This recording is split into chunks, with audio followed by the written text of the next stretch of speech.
Baiklah guys, hai guys. Saya ini mahasiswa S2 Magister. Jadi ini memasuki semester kedua guys. Dimana semester 2 ini lagi uas-uasnya. Ada mata kuliah, 3 mata kuliah, 1 dosen. Dan semuanya mau uas semua. Nggak ada sub bagian-bagian, oke. Ini salah satu mata kuliah holistik. Lihat guys, contoh soalnya. Oke, ini contoh soalnya guys. Aku tuh berasa soal kayak gini jawaban anak SMA, jawaban yang aku lakuin. Padahal magister guys, calon magister. Nggak mencerminkan sekali jawaban saya itu. Lihat, ini contohnya aja guys. Udah buat analisis, kritik jurnal, terus jurnal terbitannya udah dibatasin, minimal 3 jurnal. Berarti kita harus ada 3 jurnal nih. Terus kemudian harus dipresentasikan hasil Turnitin untuk lihat ininya guys, apa plagiarismenya. Nah, yang berikutnya mata kuliahnya ini guys, teknologi pelayanan nih guys. By the way, yang tadi aku urut absensinya nomor 19, jadi nggak kelihatan soalnya. Ini yang aku lihat nih, beda nih. Yang tadi ada kritikalnya, kalau ini enggak. Buat analisis berdasarkan riset terkini, inovasi. Nih, alat kesehatan kan guys. Oke. Dan lagi-lagi, ini seperti tahapan aku ngisinya guys.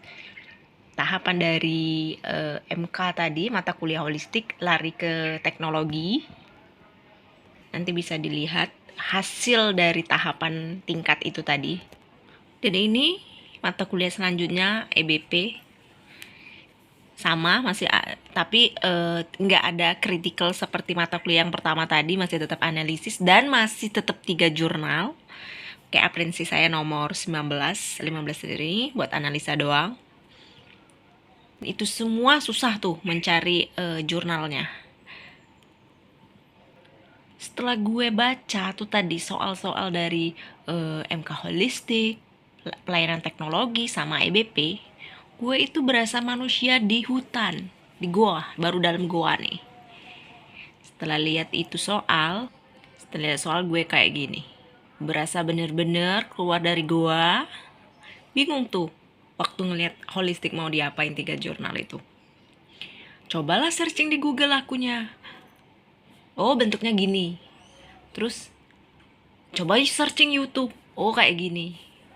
Terus sharing lah sama teman, terus bentuknya kayak gini.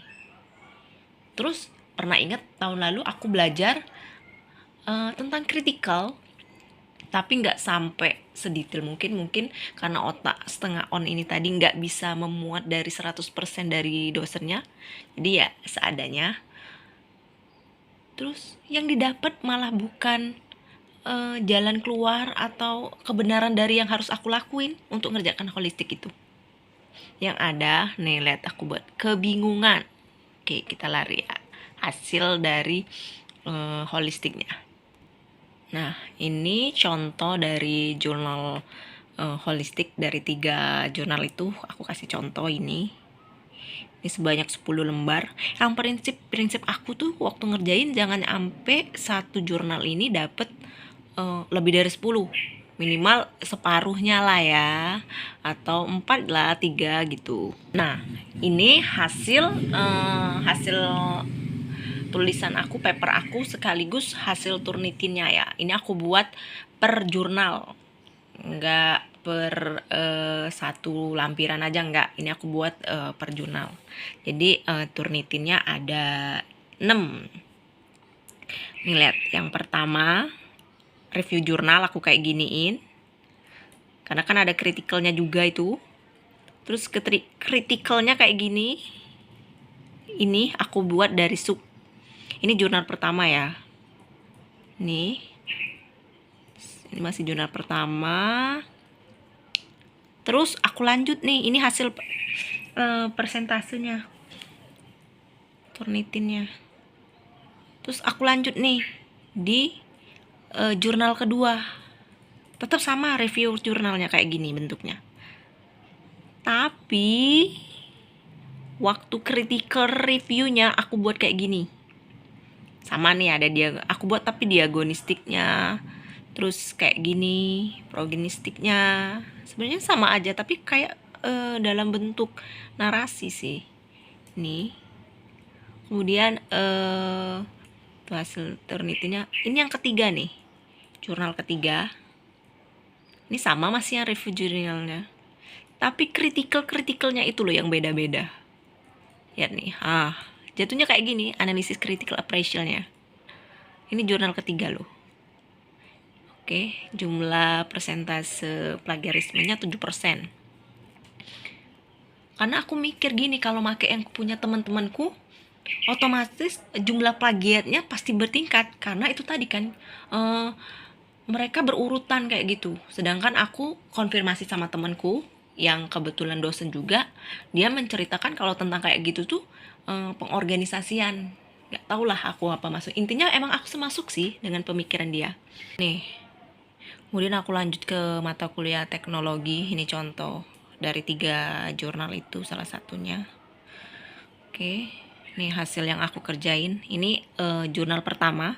Tetap masih aku buat per jurnal. Jadi turnetinya ada 6. Ini jurnal pertama kayak gini. Enggak lagi tuh kotak-kotak, langsung aku analisis jurnal kayak gini. Ini. Dan kayak gini jumlahnya lebih kecil loh plagiarismanya. Nih hasil turnitinya kecil. Kemudian ini jurnal kedua tetap sama. Nih jurnal kedua, ketiga tetap sama. Dan di sini indeksnya kecil. Ada yang 0 bahkan. Nah, kan dari itu tadi kebingungan tuh di holistik. Sampai setiap ini jurnal aku beda-bedain critical reviewnya. Kalau ini nggak aku buat critical, aku buat kayak gitu langsung. Terus lanjut di mata kuliah EBP. Ini contoh dari jurnal yang aku analisis. Salah satunya. Kita lihat nih. Aku buat dalam satu paper, nggak aku jadi kedua, jadi turnitinnya cuma ada 2. Nih lihat. Oke, kayak gini. Jadi 1 kayak gitu. 3 jurnal nih.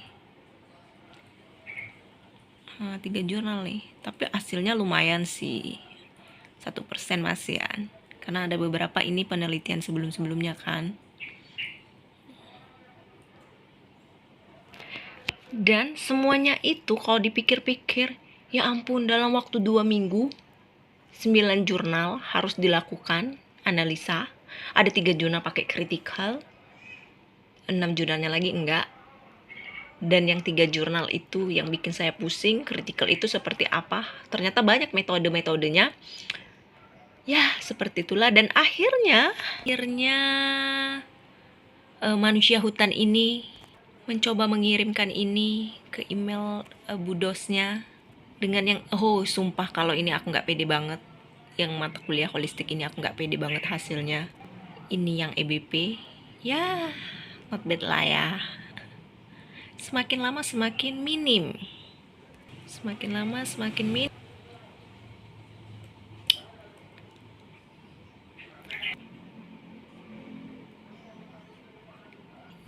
Ini dan ini. Dan kebayang nggak kalau dari 54 2 kelas itu aku sendiri yang beda. Wah, nyesel pasti kalau nilai aku buruk.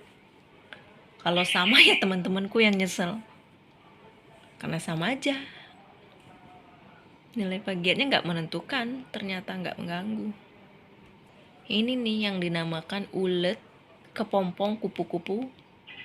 Kupu-kupu nggak jelas. Oke guys, itu tadi sekedar intermezzo cerita aku untuk magister di semester 2 yang bikin aku pusing untuk UASnya. Dan masih ada 2 tugas lagi guys. Dan itu lebih ribet lagi mungkin. Kita tunggu.